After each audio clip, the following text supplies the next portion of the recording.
Si no sabes cuál fue el primer videojuego de la historia, o te preguntas cómo un pasatiempo de nerd se convirtió en industria multimillonaria, este vídeo es para ti.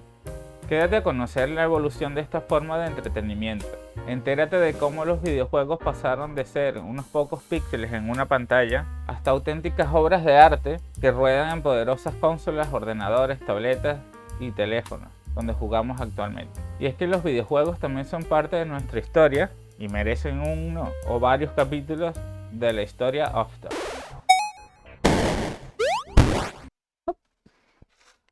Antes de entrar en materia, ¿por qué no definimos qué son los videojuegos?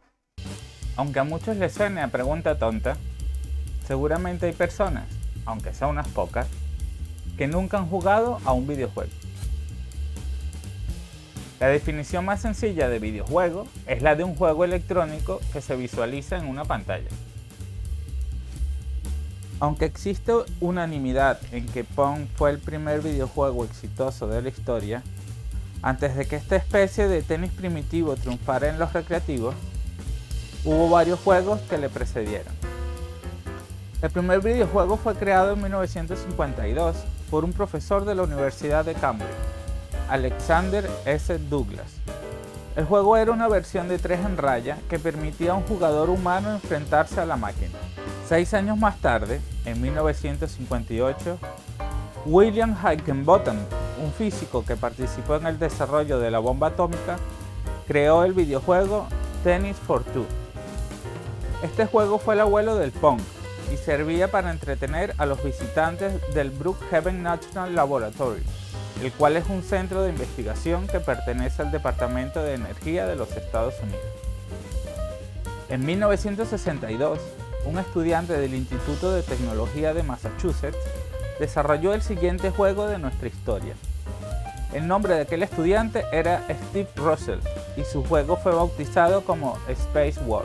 Usando gráficos vectoriales, Space War recreaba a 2 naves espaciales que luchaban entre ellas.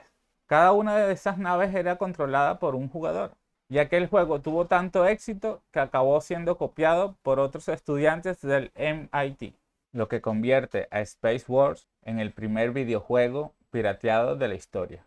En 1966, Ralph Bauer, un inventor germano-americano, comenzó a desarrollar junto a unos colegas un videojuego llamado Fox and Hounds, el cual acabaría convirtiéndose en la primera consola doméstica que se conectaba a la televisión y que permitía jugar a juegos pregrabados.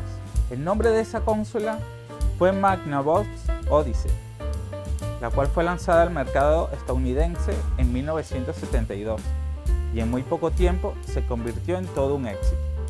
Tanto así que otras empresas tardaron menos que nada en clonarla. Apenas 2 años después del lanzamiento de la Magnavox Odyssey, en 1974 en España, Interelectrónica lanzó la consola Overclock, una copia del invento americano que se convirtió en la primera consola clon y en la primera consola europea. Ok, pero ¿cuál era el juego que motivaba a la gente a comprar la Magnavox Odyssey o cualquiera de sus clones? Las respuestas las tendrás después del siguiente comercial. ¿Buscas un canal que te ayude a matar el aburrimiento? ¿Estás cansado de ver fotos de tu ex en Instagram?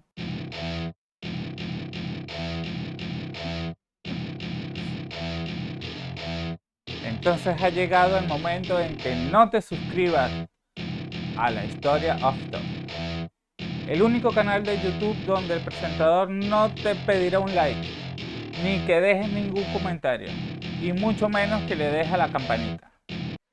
Eso nunca sucederá. A few minutes later.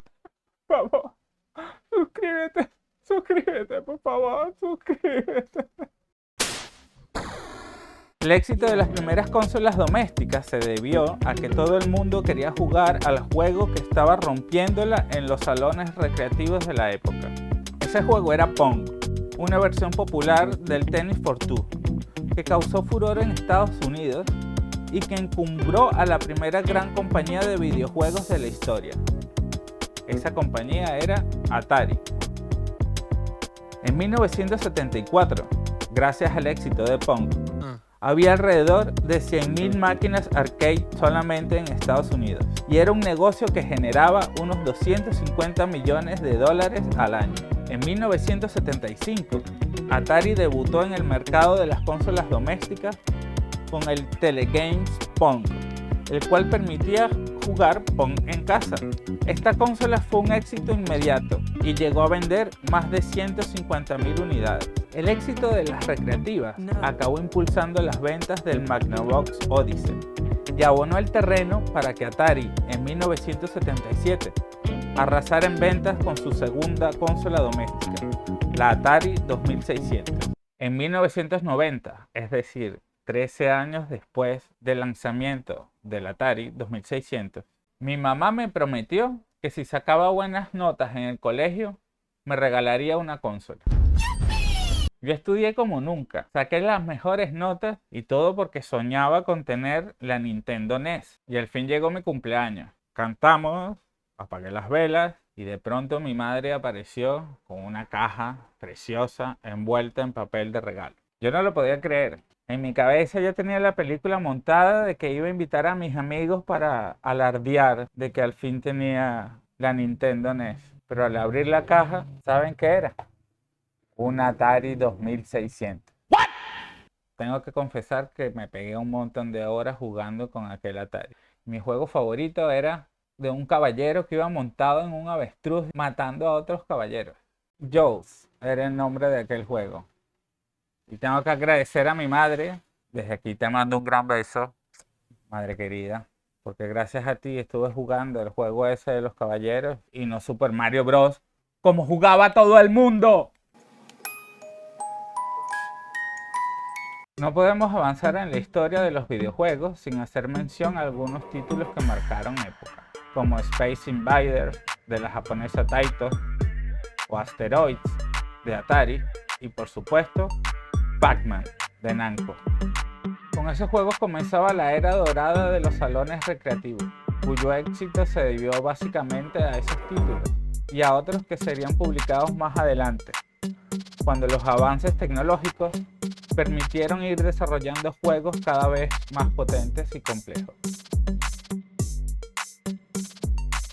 Pero como todo lo bueno siempre se acaba, la crisis de los videojuegos comenzó en 1983 y todo fue culpa de Atari, quien publicó el que sería catalogado como el peor videojuego de la historia.